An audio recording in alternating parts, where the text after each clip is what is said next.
یہ بات ہے 1996 کی۔ میں نے کراچی میں جسٹس دوراب پٹیل کا انٹرویو کیا تھا۔ یہ وہ جج تھے جنہوں نے چیف جسٹس آف پاکستان کا عہدہ لینے سے اس لیے انکار کر دیا تھا کیونکہ وہ جنرل ضیاء الحق سے حلف لینا اپنے عہدے کی توہین سمجھتے تھے۔ بہرحال انٹرویو چونکہ ان کی شخصیت کے بارے میں تھا، اس لیے میں نے ان سے یہ سوال کیا کہ انہوں نے شادی کرنے کے بجائے ساری عمر تنہا رہنے کو ترجیح کیوں دی۔ جسٹس دوراب پٹیل نے جواب دیا کہ ایک جج کا کام اتنا مشکل اور ٹائم کنزیومنگ ہوتا ہے کہ اگر وہ شادی کر لیتے تو نہ گھر والوں کے ساتھ انصاف کر سکتے تھے، نہ اپنے پیشے کے ساتھ۔ دوسری بات انہوں نے یہ کہی کہ اگر وہ شادی کرتے اور کبھی ان کے گھر والوں میں سے کسی کے خلاف کوئی کیس ہو جاتا تو وہ کیا کرتے۔ یہی سوچ کر انہوں نے شادی نہیں کی۔ ایک وہ جج تھے اور ایک ہے آج کا سول جج عاصم حفیظ، جو اپنی بیوی پر عائد الزام چھپانے اور کیس دبانے میں لگا ہوا ہے۔ #جسٹس فار رضوانہ، یہ یاد رکھیے اور جب تک ہو سکے اس ٹرینڈ کو زندہ رکھیں۔ رضوانہ وہ 13 سالہ بچی ہے جس پر سول جج عاصم حفیظ کی بیوی سومیا نے مبینہ طور پر انسانیت سوز تشدد کیا اور اب وہ بچی انتہائی تکلیف دہ حالت میں ہاسپٹل میں ہے۔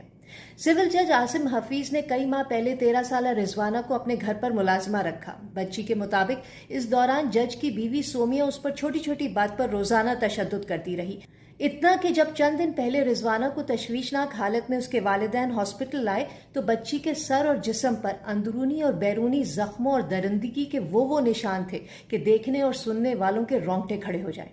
بچی کے آپریشن ہو رہے ہیں، ڈاکٹروں کا کہنا ہے کہ ذہنی اور جسمانی علاج میں بہت وقت لگے گا۔ یہ جو سول جج ہے عاصم حفیظ، اس نے پہلے کہا کہ بچی کام ٹھیک سے نہیں کرتی تھی، ہم نے اسے واپس ماں باپ کے پاس بھیجا تو اس کے والدین نے اس پر تشدد کیا۔ جب انہی والدین نے اس سول جج سے رابطہ کرنے پر صلح صفائی اور پیسے لینے سے انکار کر دیا تو جج نے کہا کہ بچی نے اتنی چوٹیں خود اپنے آپ کو پہنچائی ہے۔ ذرا سوچئے۔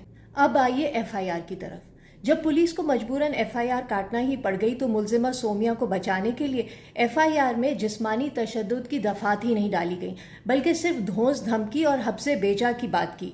حالانکہ بچی کا اپنا بیان موجود ہے، میڈیکل رپورٹ میں تشدد ثابت ہوا ہے۔ رضوانہ کے والد کا کہنا ہے کہ پولیس ان پر مقدمہ ختم کرنے کا دباؤ ڈال رہی ہے۔ پولیس کا دعویٰ ہے کہ جج اور اس کی بیوی سومیا دونوں غائب ہیں۔ اسی دوران ملزمہ لاپتہ ہونے کے باوجود ضمانت قبل از گرفتاری حاصل کرنے میں کامیاب ہو گئی۔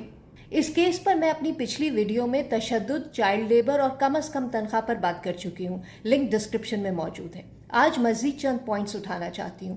پہلا یہ کہ جس طرح بار بار یہ بات اٹھتی ہے کہ ریپسٹ اور پیڈوفائلز یعنی جنسی زیادتی اور بچوں کے ساتھ جنسی زیادتی کرنے والوں کا ڈیٹا بیس ہونا چاہیے، اسی طرح گھریلو ملازموں کے ساتھ زیادتی اور تشدد کرنے والوں کا ڈیٹا بیس بھی ہونا چاہیے، بلکہ میں تو اس حد تک کہوں گی کہ جن پر ملازموں کے ساتھ تشدد کا جرم ثابت ہو جائے یا جو پیسے دے کر صلح صفائی بھی کر لیں، ظاہر ہے مجرم ہوں گے تبھی تو پیسے دیں گے، ایسے لوگوں پر گھریلو ملازم رکھنے پر تاحیات پابندی ہونی چاہیے۔ خود کریں گھر کا کام تو پتہ چلے۔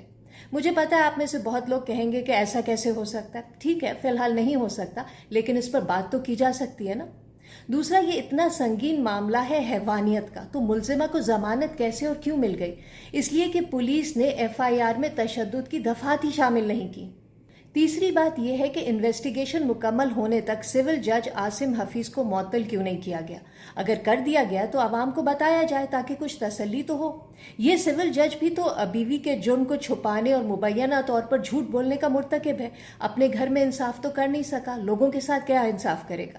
ہمارے یہاں تو ایسا سسٹم ہے کہ کوئی پتہ نہیں، یہ کل کو سینئر جج بن گیا تو سوچئے انصاف کے ترازو کا حلیہ کیا ہوگا۔